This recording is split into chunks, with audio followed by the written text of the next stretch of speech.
Well, Oshi no Ko is now officially over. It's a manga that I've been fairly invested in since the fantastic anime adaptation it got in 2023, and its fans are very opinionated on the ending, as am I. I had feelings about the direction of the story for around the last third of the manga, pretty much everything after season 2, and people watching this video have probably already heard that the ending for Oshi no Ko is terrible. I for the most part agree that the ending is bad and has a lot of flaws and shortcomings that I'll talk about in this video, as well as why Oshi no Ko's ending is such a disappointment to its fans, and why some fans are split on the ending of the manga. I don't need to tell you how successful Oshi no Ko is. Even before the great anime adaptation put into the mainstream of anime, it was already a successful manga created by the same creator of Kaguya-sama Love is War. It's easy to look at Twitter and see an overwhelming amount of negativity about the ending of Oshi no Ko, but that's kinda just Twitter being negative. Looking at the My Anime List forum for Oshi no Ko's ending, around 60% of the 1600 votes did not like the ending, which is very high considering this is only being made a few days after the release of the final chapter. It also isn't good that criticism of Oshi no Ko's ending is hardly shallow. There's plenty of great reviews expressing why the manga's entire endgame was disappointing, how it let fans down,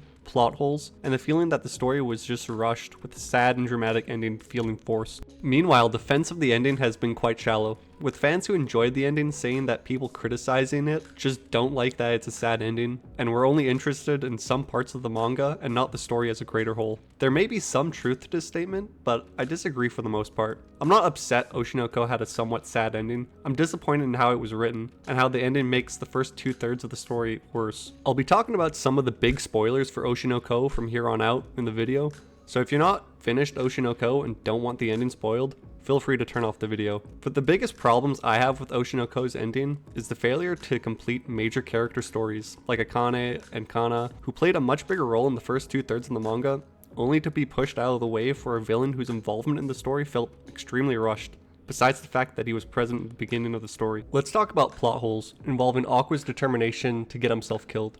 He doesn't try to get the law involved, invest in good protection for Ruby from the killer, or at least try the alternative of being a murderer himself without killing himself. And yeah, he has a reason for the last one, not wanting to hurt Ruby's image and reputation, possibly ruining her dream of being an idol. But at the same time, considering Aqua is the most important person in Ruby's life, and her previous life, I think she would prefer Aqua being alive even if it meant she couldn't be an idol. This is out of character for someone who's not only supposed to be smart, but also caring and empathetic for the people around him. It really seems like there were so many better options, but the author wanted a sad ending, so it feels incredibly forced. I mean, Aqua could have staged the same scenario without killing himself and claim self-defense, or try to find evidence to frame the killer, but instead is hell-bent on sacrificing himself. And to be honest, I keep saying that the ending of Oshi no Ko is sad, but it feels so rushed and forced that the only thing I'm sad about is reading the manga in the first place. It just feels like a waste of time. Now, I've mostly just said negative things so far about Oshi no Ko, and to be honest, I didn't hate everything about the ending. I was invested in Ruby and Aqua's second chance at life, and in a sense, I did feel fulfilled for the most part, with their story and the role each of them played. Ruby's story ending with her having to carry her grief and hardships while pushing forward to be a light for others is a good message.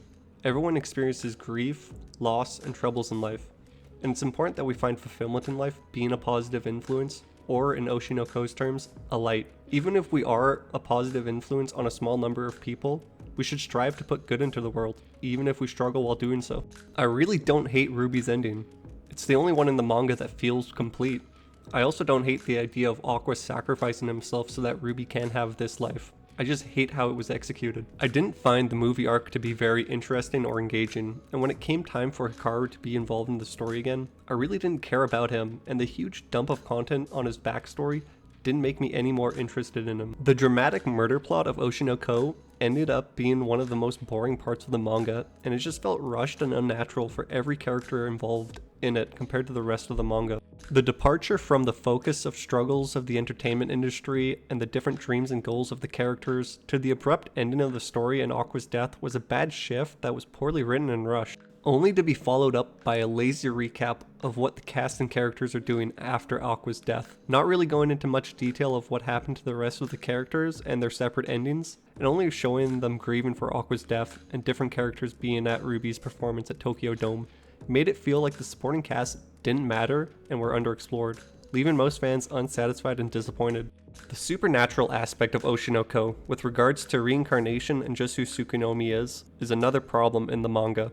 We don't get a proper explanation on any of this, but we do get teased with the appearance of Tsukuyomi, who also gets no explanation into who or what she is, and it feels like an underdeveloped plot device more than anything. I do feel like modern anime get over-criticized for endings nowadays, something like My Hero as an example, or even Attack on Titan. But when a well-rated manga has the majority of its most engaged fans dislike the ending of its story, it's hard not to perceive it as an objectively bad ending. Most of the criticism is not directed at the general plot points of Oshinoko's ending, like Aqua's death or tossing aside the romance elements of the story. Fans are disappointed with the execution of the endgame of Oshinoko, and I agree with those fans. I didn't like the ending. It felt rushed, forced, and left me feeling disappointed and unfulfilled. And while everyone is entitled to their own opinion and to feel how they feel, most fans did not like the ending of Oshinoko. I think it adds a lot of validity to the criticism it's been receiving. The people who don't like the ending are not haters. They see the flaws with the final third of the manga and are expressing why the story left them feeling disappointed. I don't think Oshinoko is the worst ending I've ever experienced in anime and manga, but it's definitely up there, and I think it left me feeling like reading this manga was a waste of time. There was no payout to the nice start the series had, just disappointment. Anyways, that was my initial reaction to the ending of Oshinoko. If you disagree, let me know why. I'd love to hear more opinions about it. It's a divisive ending, if anything. A lot of fans are standing by it, and I respect that. If you made it to the end of the video, thanks for watching.